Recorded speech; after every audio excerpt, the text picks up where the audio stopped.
Hi friends, బాగున్నారండి అందరూని. ఈరోజు క్లాస్లోని మనం లైనింగ్ బ్లౌజ్కి లైనింగ్ని ఎలా సింపుల్గా అటాచ్ చేయాలన్నది చూపిస్తానండి. ఇది చూసారు కదా, ఇలా మనకి బ్లౌజ్ అంతా కటింగ్ చేసేసుకున్న తర్వాత రాంగ్ సైడ్ వైపు లైనింగ్ పెట్టాలి అని పెట్టి స్టిచ్చింగ్ చేయాలనుకున్నప్పుడు ఇలాగ లైనింగ్ని మనం ఇలా ఫస్ట్ నెక్ సెంటర్ పాయింట్ని ఫస్ట్ అరేంజ్ చేసుకోవాలి.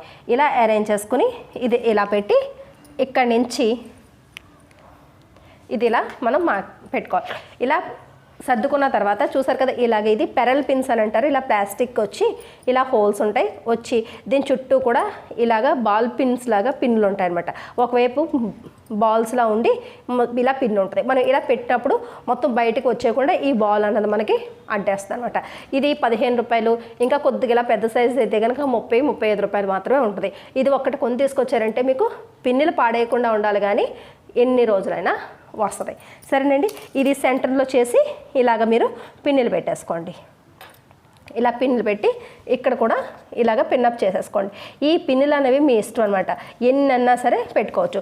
ఈ చివర కుట్టు వస్తుంది కాబట్టి అంచులు వదిలేసి నీట్గా ఈ సెంటర్ పాయింట్లో చేసి ఇలా షోల్డర్ దగ్గర, ఆర్మ్ రౌండ్ దగ్గర, ఈ సైడ్ దగ్గర ఇక్కడ పిన్నులు పెట్టేసుకుంటే కనుక ఇది చూడండి, ఇలా పిన్నులు పెడితే మీకు స్టిచ్చింగ్ చేసేటప్పుడు ఎక్కడా కూడా కదలకుండా ఉంటుందన్నమాట.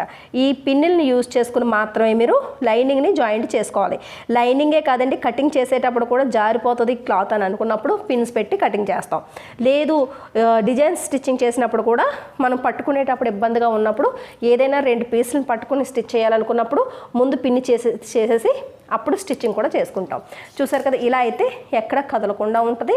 ఎప్పుడు స్టిచ్చింగ్ చేసినప్పుడు ఇలా నెక్ నుంచి స్టార్ట్ చేసుకుని ఆ తర్వాత ఇలా కింద వరకు లైన్ అంతా స్టిచ్ చేసుకోవడమే. చూసారు కదా, ఎక్కడ కూడా ఇది కదలకుండా నీట్గా ఉంటుంది అనమాట. మనం ఇలా రెడీ చేసుకుని పెట్టుకోవాలి. ఎప్పటికప్పుడు మనకి మిషన్ దగ్గర ఏ పార్ట్కి ఆ పార్ట్ ఇలా పిన్ చేసి పెట్టుకుని స్టిచ్చింగ్ చేసుకోవచ్చు. తర్వాత పిన్ లేకుండానే స్టిచ్చింగ్ చేయడం అన్నది అలవాటు చేసుకోవాలి. ఇది బిగినర్స్ స్టేజ్ అనమాట. సరేనా, ఇప్పుడు దీన్ని ఇలా మనం తీసి ఓపెన్ చేయండి. ఓపెన్ చేసి ఇలా తీసుకోండి.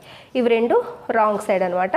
రాంగ్ సైడ్ 2 ఎదురెదురుగా ఉండేటట్టు చూసుకుని దాని తర్వాత ఇక్కడ చూసారు కదా, ఇది ఇలాగా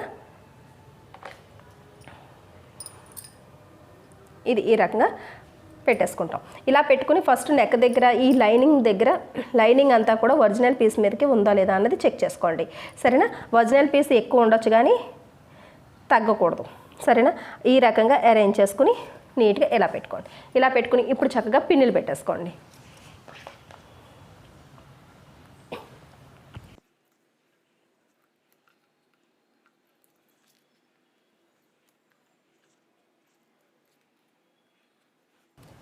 చూసారు కదా, ఈ రకంగా ఫ్రంట్ పార్ట్ని పిన్నులు పెట్టి రెడీ చేసుకుని ఉంచుకోవాలి. దాని తర్వాత ఇది కూడా స్టిచ్చింగ్ చేసేటప్పుడు ఇలా నెక్ దగ్గర నుంచి ఇలా స్టార్ట్ చేసి ఇలా మొత్తం స్టిచ్ చేయడమే, కదలకుండా ఉంటుంది అనమాట ఈ పిన్నుల వల్ల. అలాగే షేప్ బెల్ట్ దగ్గరికి వచ్చేటప్పటికి ఇచ్చోండి, ఇవి 2 కూడా ఇలా పెడితే ఇవి రైట్ సైడ్ అనమాట. రైట్ సైడ్లకి ఇది ఇలా పెట్టుకుని షేప్ బెల్ట్లు ఇలా పెట్టుకుని ఇక్కడ ఒక పిన్ చేసుకోండి. ఇలా నీట్గా కింద అంచు పర్ఫెక్ట్గా ఉండేటట్టు చూసుకుని ఇలా ఒక పిన్ పెట్టుకుంటే సరిపోద్ది. లేదు దీనికి అవసరం లేదు అనుకున్న వాళ్ళు, అంటే హ్యాండిల్ చేయగలనంటే పిన్ అవసరం లేదు, ఇలా ఒక పిన్ ఇక్కడ పెట్టుకుని ఇలా పాదం ఖర్చు వెడల్పుని స్టిచ్ చేస్తారు. ఆ తర్వాత పిన్ తీసేసి దీన్ని ఇలా వెనక్కి తిప్పి దాని తర్వాత ఇలా చుట్టూ స్టిచ్చింగ్ అన్నది చేసేస్తారు. ఇలా షేప్ బెల్ట్ని ఈ రకంగా ఫస్ట్ పిన్ పెట్టుకుని స్టిచ్ చేయండి. పిన్స్ అయితే కనుక ప్రతి డిజైన్కి ప్రతి మోడల్కి కూడా మీకు యూజ్ అవుతుంది. సరేనండి, ప్రతి దానికి కూడా స్టిచ్చింగ్కి ప్రతి పనికి కూడా మనకి టూల్స్ అన్నవి అవైలబుల్గా ఉన్నాయి. అంతే తప్ప మిగతావి అన్నీ చేసి రిస్క్లోకి పడవద్దు.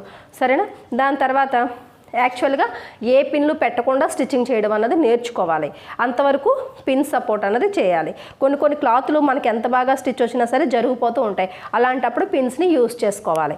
సరేనండి, దాని తర్వాత లైనింగ్కి ఫస్ట్ మీరు జాయింట్ చేయాలనుకున్నప్పుడు ఈ పీస్ని ఇలా పిన్ చేసేసి కుట్టిన తర్వాత పిన్ తీసేసుకోవచ్చు.